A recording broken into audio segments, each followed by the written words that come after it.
આ છે કલકત્તી અને તેમાં થોડી હાથમાં કાઢવાની. પછી એમાં ચૂનો નાખવાનો. ચૂનો નાખી અને માપસર નાખી અને બરાબર ઘસવાની અને દબાઈને ઘસવાની. હજી ઘસી અને એમાંથી દાણા કચરો હોય તે કાઢી નાખવાનું અને ઘસવાનું.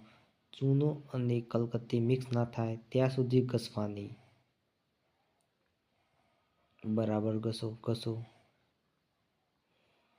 કચરો કાઢી નાખો. પછી ચૂનો ઉડાડી નાખવાનું અને ઠપકારી નાખવાની. પછી બે હાથમાં લઈ અને હોઠમાં ભરી નાખવાની. આ છે ગુજરાતી દેશી કલકત્તી.